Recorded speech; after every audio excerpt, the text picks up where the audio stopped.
O sa amin sa City, o sa amin sa Occidental, o sa tanan managtanaw ka nato karon pinaagi sa Facebook page o YouTube channel sa AONC. Kumusta? Mayong adlaw. Pizza 12 ng bulan sa Nobyembre 2025 para sa pinakaulahing balitang asenso. This is Ozamis Today.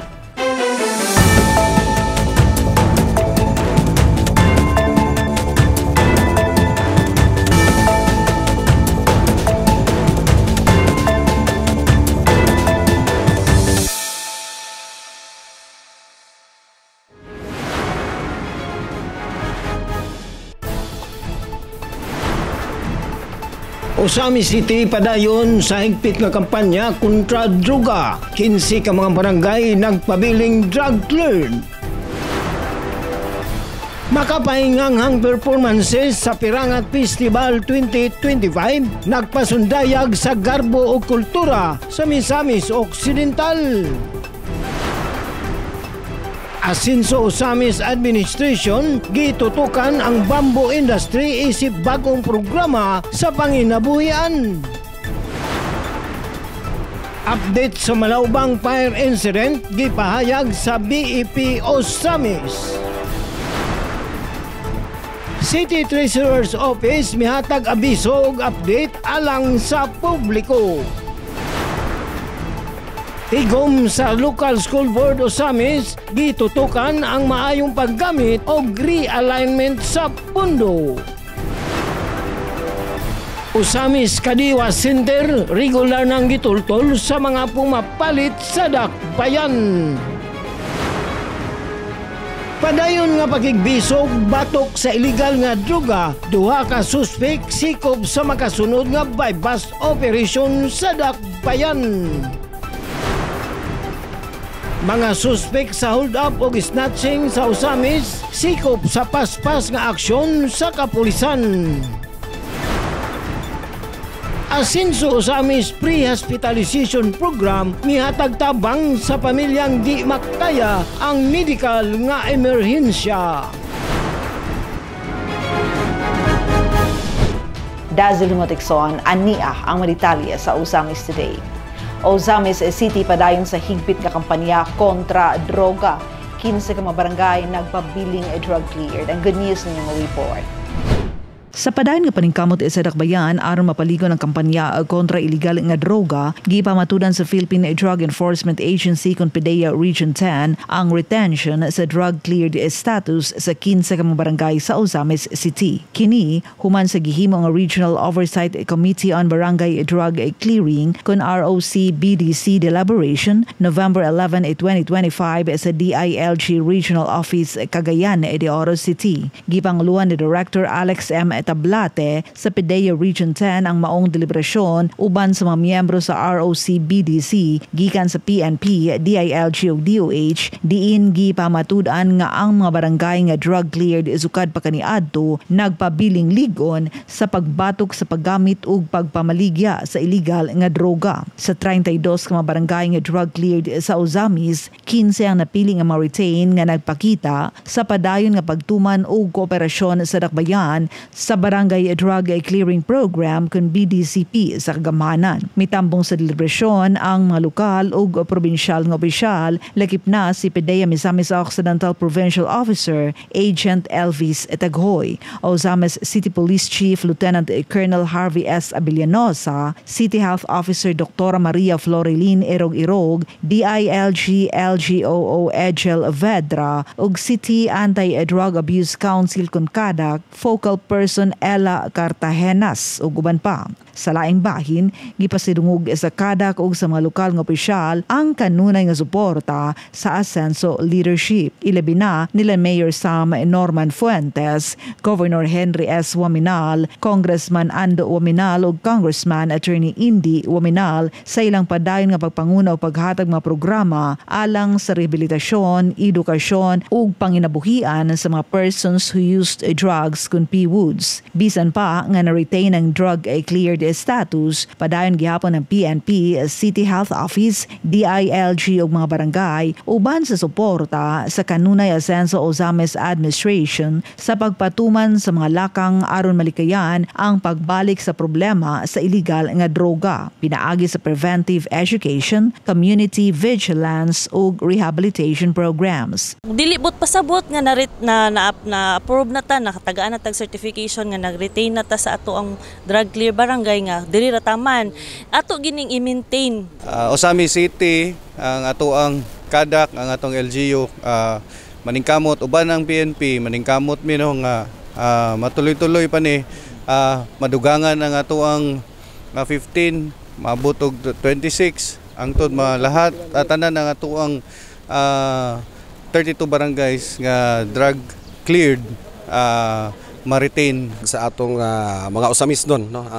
Kani atong gihimo karon para ni sa kaayuhan sa atong syudad. So kadtong mga pivots diha nga kung mahimo likaya nato ang pagbalik para mahimong drug cleared city ang atong Ozames City. Ang mga barangay nga nagpabili ng drug cleared status mao ang Gingona, Gutukan Dako, Sangay Diot, Balintawak, Labinay, Lipusong, Manaka, Dimaluna, Gala, Gutukan Diot, Ilitapan, Pantaon, Bungbong, Cavite ug Tabid. Be it resolved as it is hereby resolved that after submission of documentary requirements and due deliberation which was duly seconded, the drug cleared status of the following barangays of the city of Ozames are hereby retained pursuant to the parameters set forth under Board Regulation Number 4 Series of 2021. Congratulations. Sa padayon nga panagiusa sa mga law enforcement agencies, LGUs ug komunidad nagpabili ng Ozames City sa paningkamot ug pakigbisog niini alang sa malinawon, himsog ug drug-free nga syudad nga tinuod nga hulagway sa asenso nga liderato ug serbisyo. Makapahinga ang performances sa Pirangat Festival 2025 nagpasundayag sa garbo ug kultura sa Misamis Occidental. Mary Melody Reyes salang sa report. Sa baguhay lang natapos nga 4th Pirangat Festival 2025 nga may timang sayaw sa pag-asenso, isip kabahin sa ika-96 nga funding anniversary sa probinsya sa Misamis Occidental na puno sa kolor, ritmo ug kultura, ang Misamis Occidental Provincial Athletic Complex Conmopac Grandstand o Roqueta City pinaagi sa makapabilib nga mga performances sa siyam ka mga contingents gikan sa silingang mga probinsya ug ubang rehiyon sa Mindanao nga naghiusa sa tradisyon, kultura ug buhing espiritu sa kalambuan. Usa ka makapadasig ka mensahe dili lamang alang sa mga contingents apan usab sa tanang misamisnon ang gipadayag ni very dynamic ug hardworking Governor Henry S. Rominal nga maoy nangunas sa maong kasaulugan. Today, we stand together once again, proud, united, and filled with gratitude as we celebrate not just our 4th Pirangat Festival but also sa ika-96 nga founding anniversary of our province of Misamis Occidental.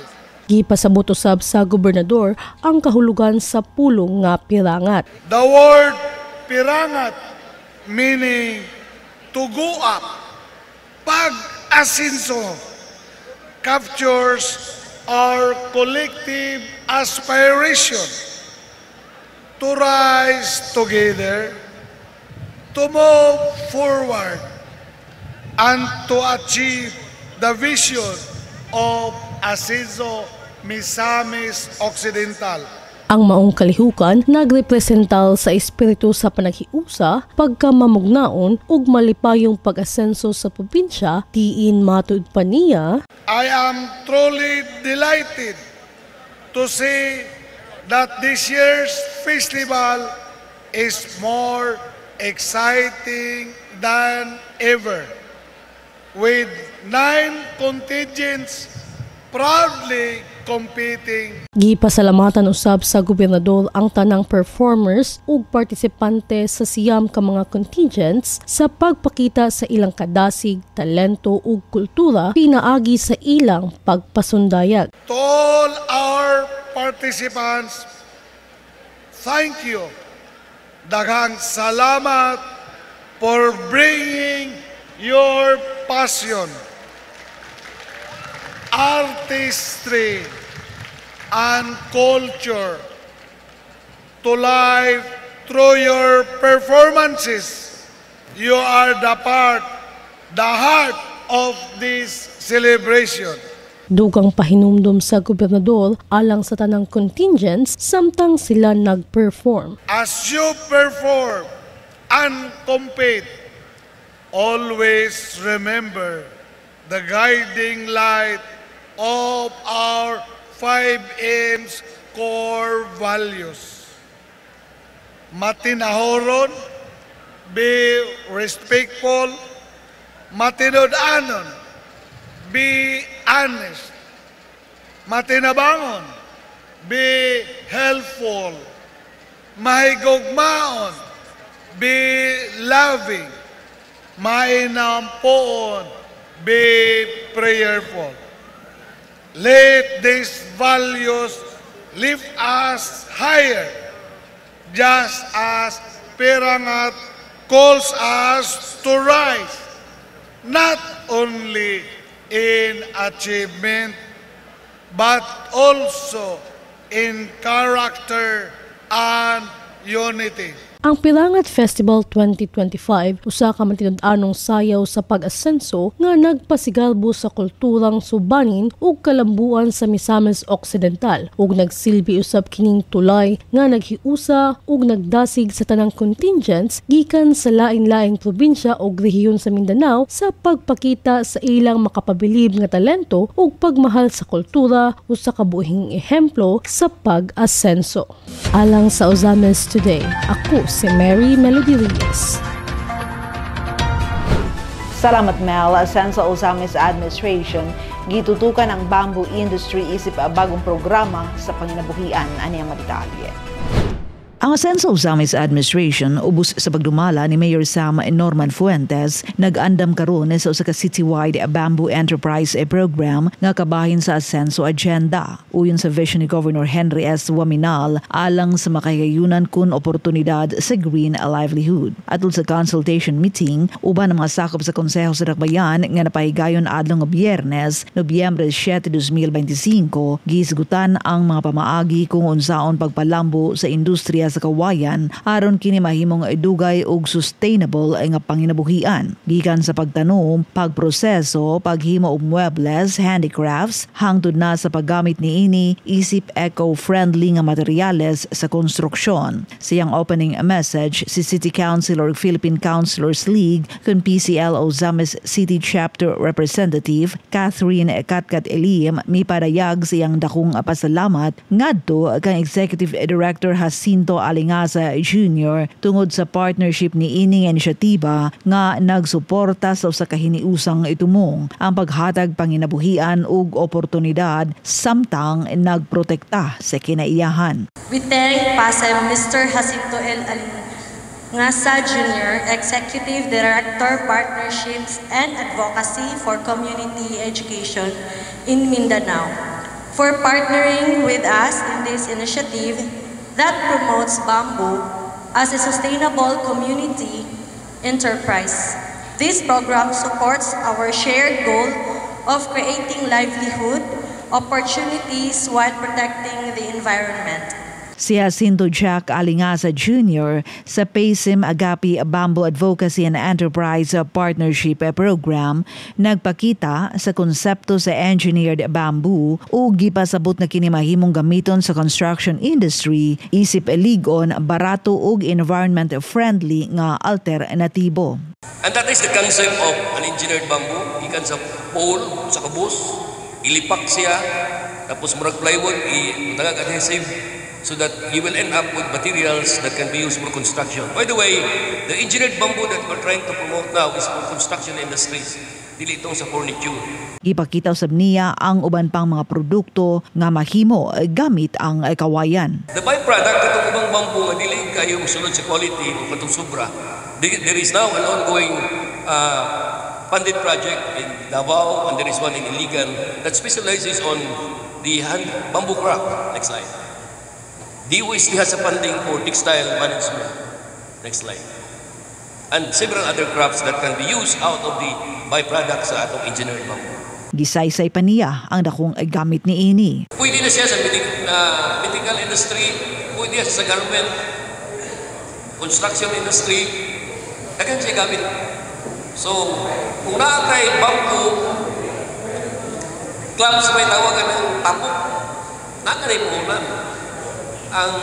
Ang palit na, dagan na magpupit pagpalit. The advantage of bamboo is, dili kayo gasto, maintenance. Pagkabot na 6 months to 1 year, on its own na siya.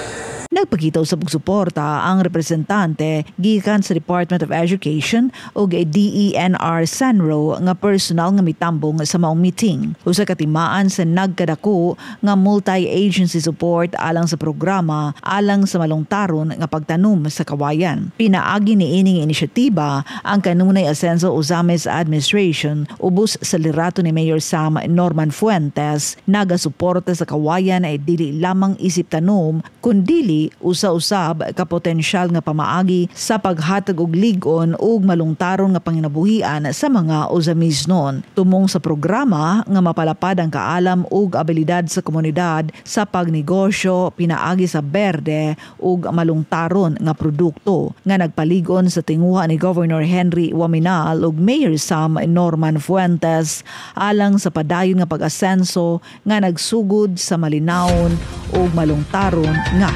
panginabuhian. Update sa malubang fire incident gipahayag sa BFP Ozamis. Gitutukan ni Leon Medallo ang maong balita. Ani ang iyong report.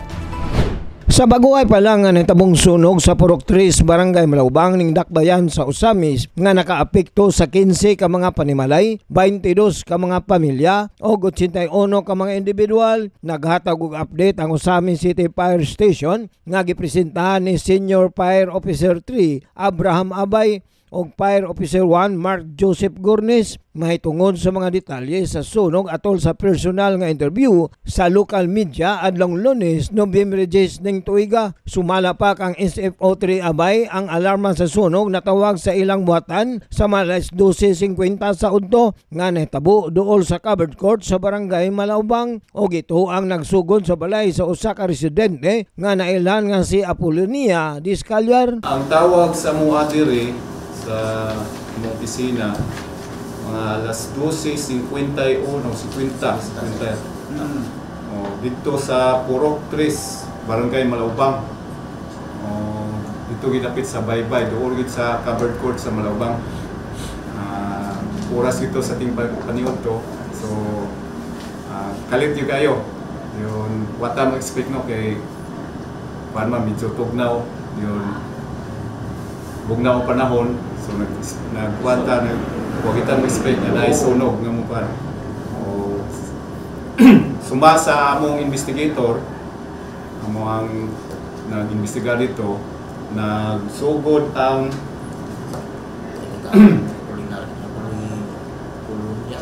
dito sa balay ni Apolonia Discalyar. Sa resulta sa inisyal nga investigasyon ug base sa mga pamahayag sa mga nakasaksi, posible nga ang sinugdanan sa sunog mao ang circuit breaker sa panimalay sa nasangpit nga ginang. Adunay estimated structural damage nga nagkantidad sa kapin kun kulang 400,000 pesos. Gitaho usab nga 14 ka mga balay ang totally damaged samtang usa ka balay ang partially damaged. Posible dito gid sa balay ni Mrs. Apolonia Discalyar sugod.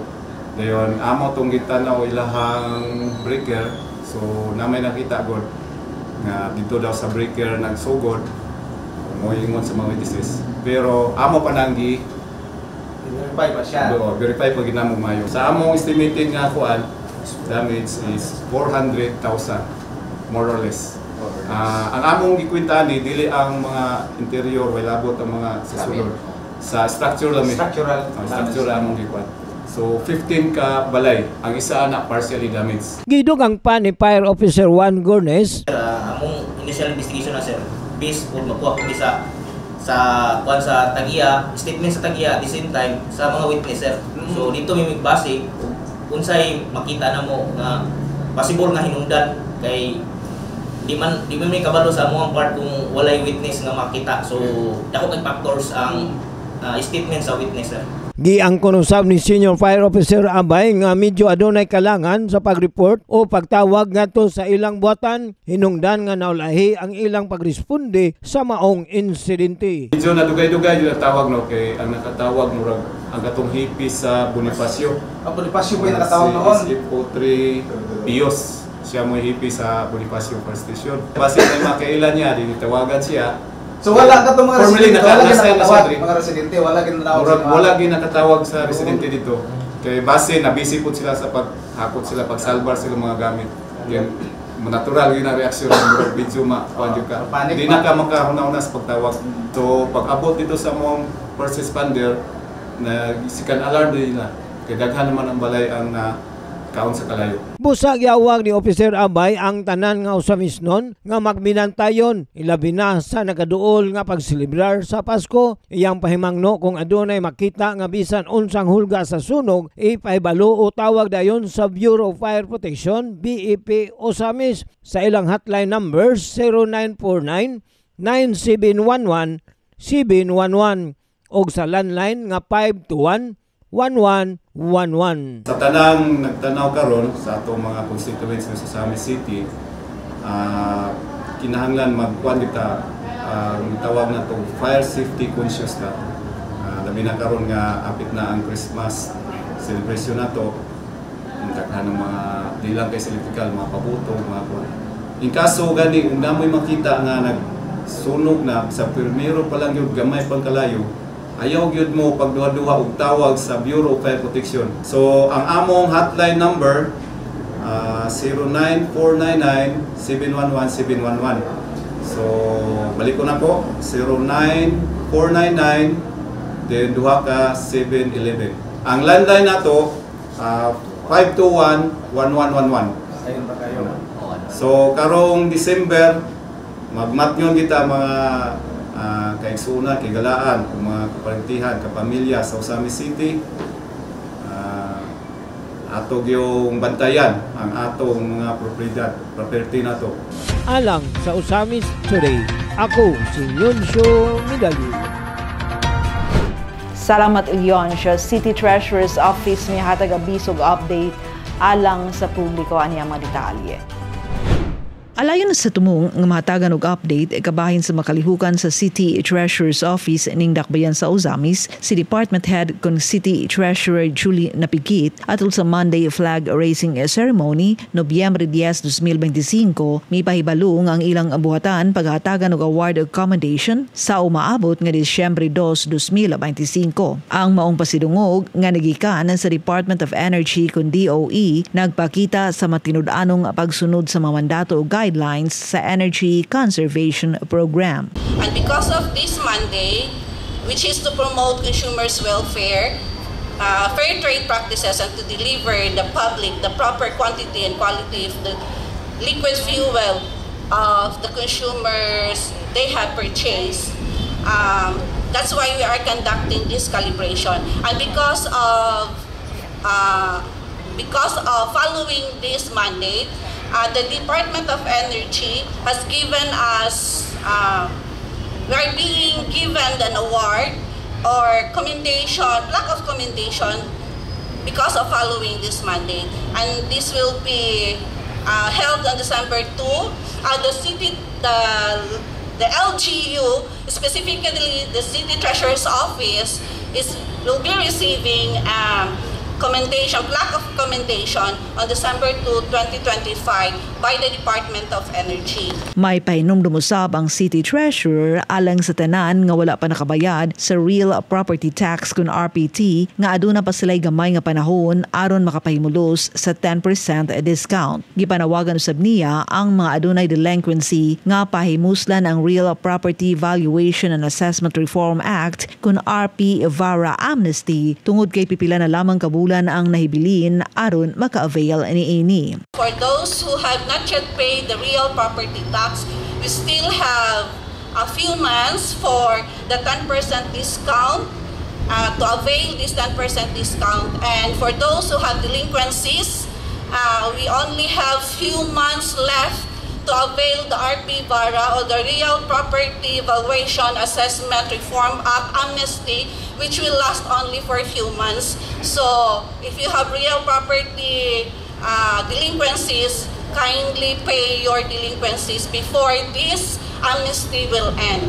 And after this deadline, all the penalties will be back to your kanang bill. So mabalik ang tanan ninyong mga penalties mo nang samtang naapa ang kanang amnesty, kindly pay your taxes. Ang paningkamot o pahimangno sa City Treasurer's Office ubos sa pagdumala sa Ascenso Ozames Administration ni Mayor Sam Norman Go Fuentes nagtinguha sa pag-awhag sa responsableng pagbayad sa buhis nga dakong makatabang sa padayon nga pag-asenso sa dakbayan.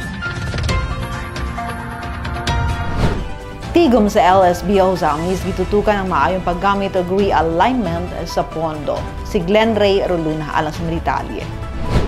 Aron nga mapalig-on ang kalidad sa edukasyon ubos sa Ascenso Brand of Service sa paygayon og tigom ang Local School Board kun LSB nga gipangunahan ni Mayor Sam Norman G. Fuentes dadtong nakalabay nga semana aron nga isgutan ang proposed realignment sa pondo alang sa Regional Schools Press Conference kun RSPC o Regional Festival of Talents kun RFOT.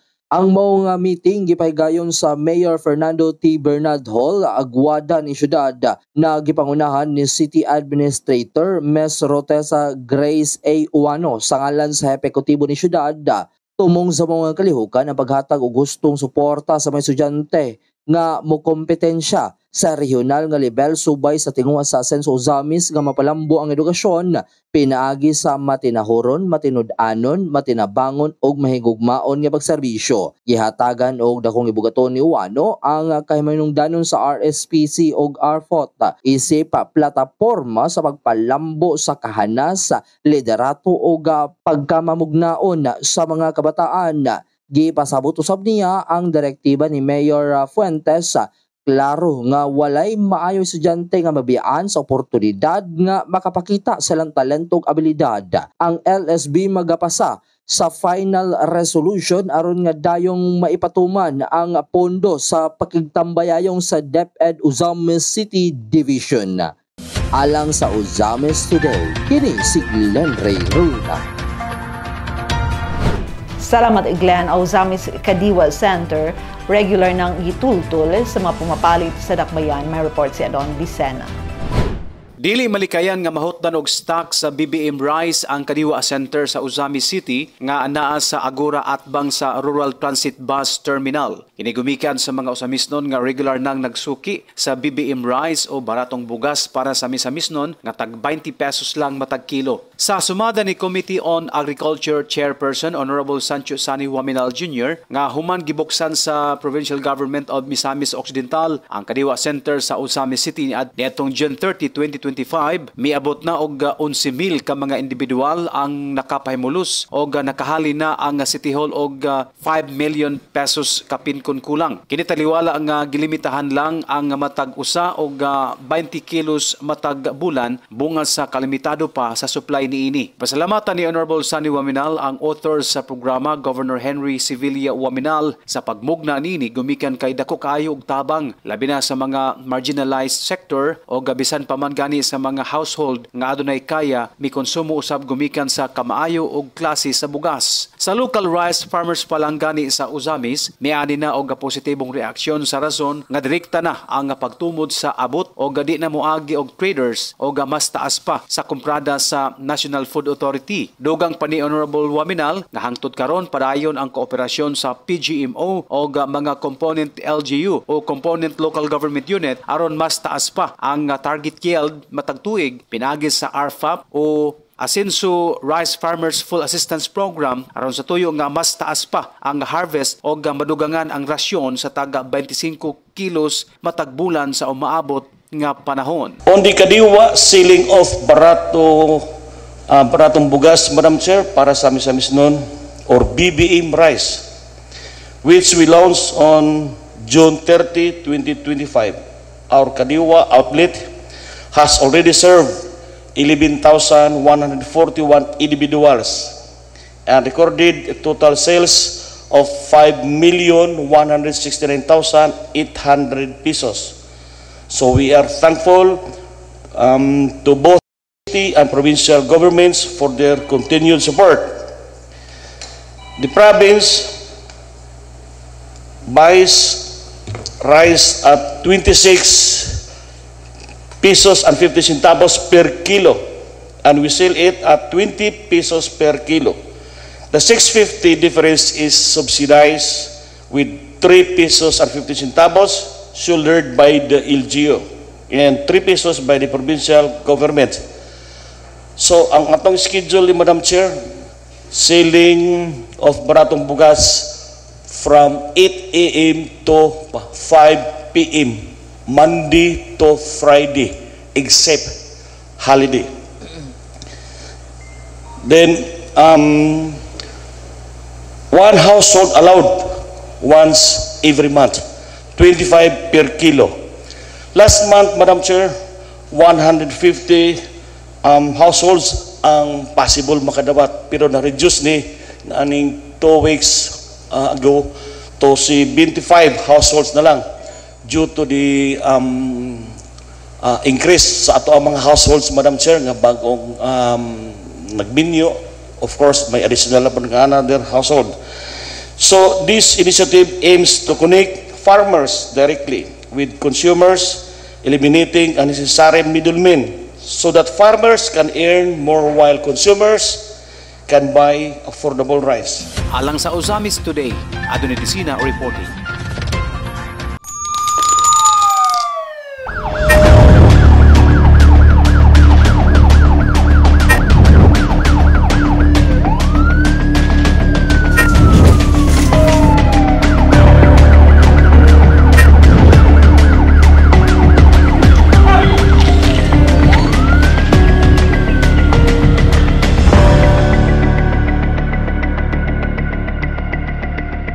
Padayon na pakigbisog abatog illegal nga droga. Duha ka mga suspect sikop sa magkasunog nga buy-bust operation sa Dakbayan. Si Angela Mekrante alang sa report. Napamatudan na usabang padayon nga hugot nga paningkamot sa kapulisan sa Uzamis batok sa illegal nga droga human masikop ang duha ka giingong street level individuals kun SLI sa duha ka managsunod nga adlaw pasado alas 4:30 sa hapon Nobyembre 7, 2025 sa Baybay Purok-Size Barangay Doña Consuelo, Uzamis City. Gipahigayan ng usa ka drug buy-bust operation nga miresulta sa pagkasikop kang alias Tambok 21 anyos adunay live-in partner og lumulupyo sa Purok Alang-Alang Barangay Pulaw, Tangub City. Ang maong operasyon gipanguluhan ni Intelligence Officer Police Captain Ilwood Kilat Malanog ug Investigation Officer Police Captain Alfie P. Sabadokya ubo sa supervision ni OIC Chief of Police Police Lieutenant Colonel Harvey Ezabellanusa ug atol sa pagbody search sa suspect uban ang presensya ni punong Barangay Roski C. Phil, representante sa Department of Justice ug mga sakop sa local media na nakumpiska gikan sa posisyon sa sospetsado ang 6 ka sachets sa gituwang shabu. Lakip na ang napalit sa poser buyer, pitaka, papel diin giputos ang mga gituwang shabu, driver's license, motor og helmet, ORCR sa single motorcycle, og 2 ka rim og 1 ka set nga rim with tire, og ang 500 pesos nga bypass money. Matud pa ni punong barangay Phil kalabot sa maong suspect. Kani lang siya kay manit taga dire ko kubalon sa background kani kay sulod na mo sa pagpanguha og kanang mga mags kay naibaw-an ako kani nga mags dito po ni kuha sa Malaubang. Karnap? Oo, dayon. Salamat ko sa mga CCTV nato nga kita po description dito sa Malaubang. Then gi-review ko na mo dire sa CCTV nato sa barangay. Sa barangay. Nakita mo gyud nga confirm mo gyud nga kining motora mo'y gisakyan. Oh.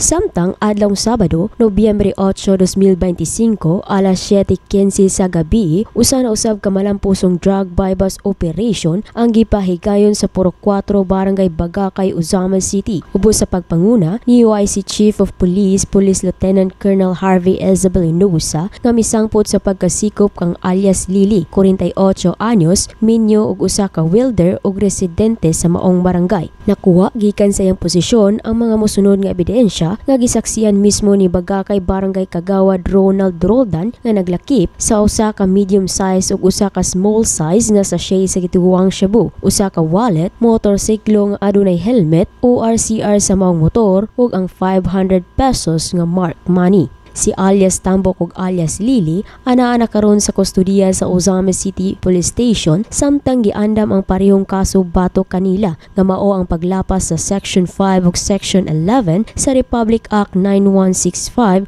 o Comprehensive Dangerous Drugs Act of 2002.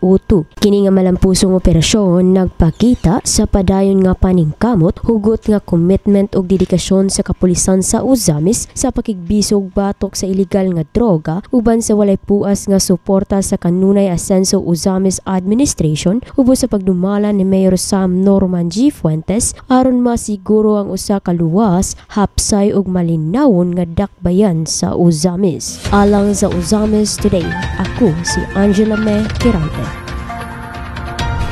Salamat me, mga suspect sa hold-up ug snatching sa Uzamis, sikop sa paspas nga aksyon sa kapulisan. Mibalik alang sa police report, si Leon Chimidalio.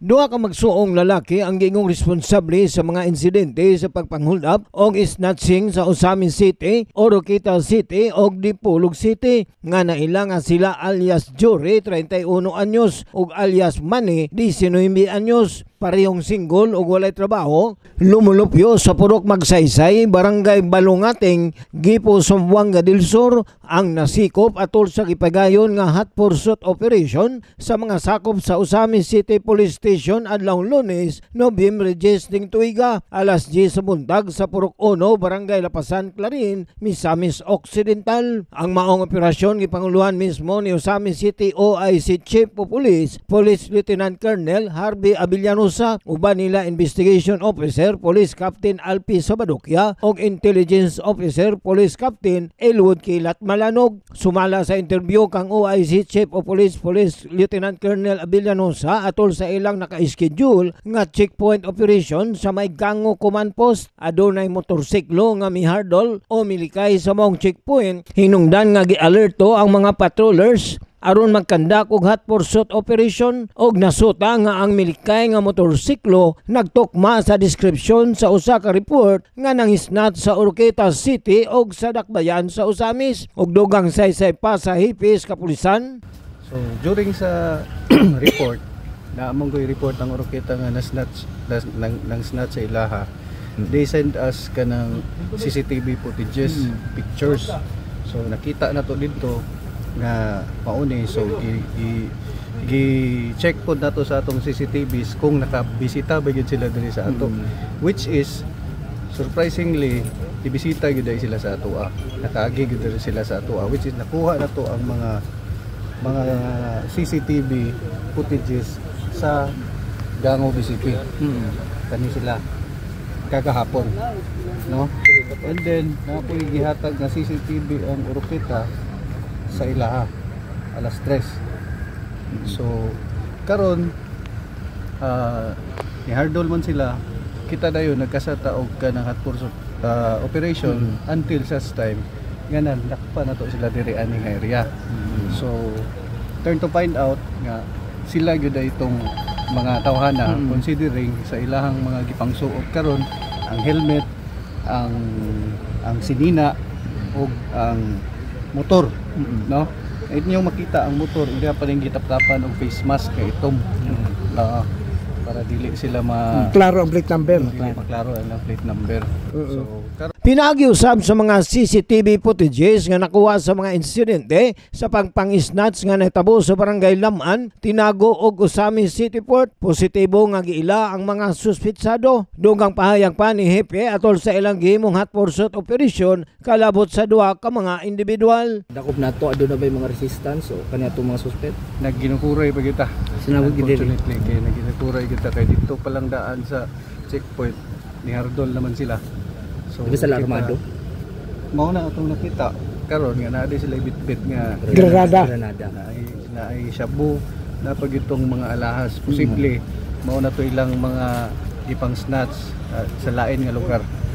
Sa pag-body search sa mga suspect nga gisaksihan ni Barangay Councilor T.D. Bukayong sa Barangay Lapasan, uban nila Councilor Freddy Maliksi sa Clarin, representante sa DOJ o mga sakop sa local media na kumpiska gikan sa posisyon sa mga suspitsado ang mga musunod nga ebidensya: duha ka sachet sa gituang shabu, duha ka granada, duha ka belt bag, usa ka pouch, klase-klaseng alahas nga ito ang gikan sa ilang pagpang-snatch, cellphone, duha ka helmet ug usa ka unit nga Yamaha Aerox 155 nga motorsiklo ug wan pa sama sa bonnet, bull cap, sweatshirt ug raincoat. Ang mga suspitsado sa pagpanguldap o snatching anaa nakaroon sa kustodiya sa Osamis City Police Station. Samtang giandam ang mga kasong ipasaka bato kanila, niini gipadayag ni Osamis City OIC Chief of Police, Police Lieutenant Colonel Harvey Avellanosa ang iyang pasalamat sa lokal nga pangagamhanan sa dakbayan sa Osamis tungod sa mga high-end CCTV cameras nga dakong nakatabang nga ilang matris kini nga mga suspitsado og naghatag usab siya og pasalig alang sa mga Osamisnon. Sa mga Osamisnon nga naminaw karon, among assurance isip inyo ang hepe sa kapulisan. Nakita ninyo nga ang inyong pulis wala gyud nagpasagad. Although maigaan ta, mahitabuan tag bisag kasabat na ningkamot gyud ta nga madakpan, which is atong nabuhat karon. Pinaagi sa mong malampusong operasyon uban sa padayon nga suporta sa kanunay asenso Osamis Administration ubos sa liderato ni Mayor Sam Norman Go Fuentes na pamatud-an pag-usab sa PNP Osamis ang ilang lig-on nga paningkamot o commitment sa pagpanlipod sa katawan o komunidad aron mahimong luwas og malinawon ang dakbayan og nagpahinumdom usab kini sa tanan nga buot mosulod og mohimo og illegal nga buhat sa Osamis nga dili na magtuga-tuga kay masikop gayon sila. Alang sa Osamis Today, ako si Leoncio Medalyo.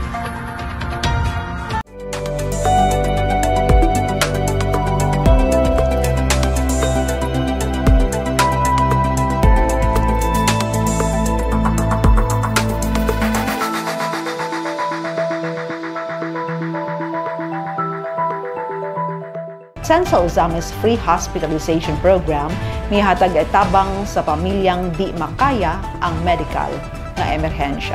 Si Mary Melody Reyes para sa Asenso Osamis Free Hospitalization Program Update. Alang sa iyang igsuon nga si Rodolfo Babat, 69 anyos nga naoperahan tungod sa gastric outlet obstruction with obstructive jaundice secondary to pancreatic mass. Si Dioscoro Babatid, 62 anyos, residente sa Barangay Malaubang, miduol sa buhatan sa Asenso Osamis Administration ni Mayor Sam Norman Go Fuentes alang sa pagpatabang sa dakong hospital bill ni ini sa Medina General Hospital. Ako si Dioscoro Babatid, taga Malaubang, Osamis City.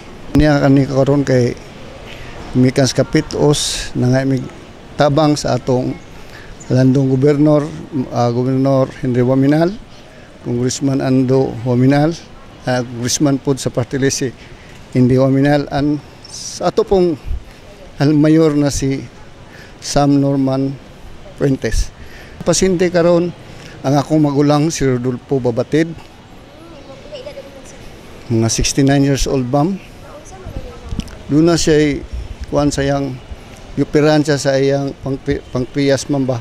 Kaya ang iyang kaning nibitang ugat dili bitaw kagawas kang dugo kadaloy ang dugo. Napus ba mo nang dalag siya, so gidouble bypass operation siya. Gi-bypass gikuha tong nakabara para maka-release tong blood kay nagdalag naman siya. Nasa karon sa Medina General Hospital nakakampan. Ang nahiskutang kondisyon usa ka sintoma nga resulta sa mas dakong problema, ang pancreatic mass nga kasagaran usa ka tumor sa pancreas. Sama sa gisaysay ni Dioscoro, ang operasyon dili lang aron tangtangon ang tumor, kundi aron ma-restore ang normal nga flow sa tiyan ug bile. Malikayan ang komplikasyon ug mahatagan ang pasyente sa kahupayan sa panglawas. Base sa sulti sa doktor, usa sa mga hinungdan sa balatian mao ang pangidaro ni Rodolfo. Tungod sa operasyon, nabalaka usab sila sa dakong hospital bill na miabot sa kapin 200,000 pesos. Ang sulti sa doktor murag sa kuanan gid siguro ni sa kinayahan na bitaw nga murag gawas na gid bitaw kay midara naman gud nemo tong nakuan na gid siya, so nahuman na ang kuan ang operasyon. So natanaw na mo dako gyud ang among bill sa hospital, so gumikan sa kuan nangay migtabang diri sa atong lokal nga panggamahanan diri sa atong syudad. Giangkon ni Dioscoro nga igo-igo ra ang panginabuhian sa ilang pamilya ug dili gayon makaya ang ilang medical nga emerhensya, ilabi na ang dako nga hospital bill. Maayo na lang nga ang Asenso Ozames Free Hospitalization Program ana ang kanunay andam sa pag-abag kanila, ilabi na sa panahon sa kalisdanan. Bugos niyang gikalibay ug gipasalamatan ang mga lidere sa Team Asenso, Mayor Sam Norman Fuentes uban sa suporta nila Governor Henry S. Wominal, kung segundo Ando Wominal ug kung Asenso Attorney Indy Wominal. Ang na-excess bill na mo niabot gyud siya 237,000. Sa dako gyud kay murag di gyud murag lisod gyud kayo ang among pamilya, ilisod kay igo ra pud ang panginabuhi, igo ra pud gagmay lang siya, pero di gyud maabot na mo ang among panginahanglan para sa maong ospital. Sus dako kayong pasalamat labi na una sa Ginoo. Iduyog sa Ginoo nga nagpasalamat gyud dako giuban sa atong mga opisyalis diri sa atong opisyalis sa Ozames City, lang gobernador, congressman nga natagaan gyud ang among problema o kasulbaran. Iya usab kisaysay ang dakong tabang nga nadala sa maong programa ug naghatag og dugang panghinaot. Dako labaw pa sa dako di gyud namo ni kalimtan. Magpabilin nga among ang ilang paghatag pagtabang namo, suklian sa namo nig maayo pagkuan para sa ilaha. Hinaot ko nga kini duguyugan sa atong Ginoong Hesus nga magpadayon untani para makatabang uban sa atong mga igsuon mga kabus nga nagkinahanglan po sa katabang. Hinaot sa nga atong panggobernador binasignuhan ni gobernador nga tagaan pa siya og dagko uban sa iyang mga tagaan pag dakong lugway nga panahon para makatabang pa yun sa atong mga igsuon na kabus gyud kayo. Alang sa Ozames Today, ko si Mary Melody Reyes. Salamat Mel, ang Ozames Today atud kanato ing na serbisyo publiko sa kanunay Asenso Ozames Administration ubos sa pagdumala ni Mayor Attorney Sam Norman G. Fuentes pinaagi sa Asenso Ozames News Channel. Alang sa dugang impormasyon, please like our official Facebook pages. Sam Norman Fuentes, Attorney Indy Wominal, kung Ando Wominal ug Asenso Ozames News Channel. Please subscribe to the official AONC YouTube channel din makita sa ninyo nga naka-stream live ang among mga programa. Sa ngalan sa katibukang AONC team, Leoncia Medallo, Adoni Dicena, June Purgatorio, Ares Carpio, Kim Tangaro, Macjul Malinis, Mary Melody Reyes, Angela Me Ikerante, Mary Ann Ilumapas, Zander Dalid, si Glenn Ray Ruluna sa Misamis News Network. Ako si Dazzle Humotikson, daghang salamat. Kanunay, Asenso Ozames, Padayon Asenso Segundo Distrito, Asenso Misamis Occidental, Asenso Pinoy.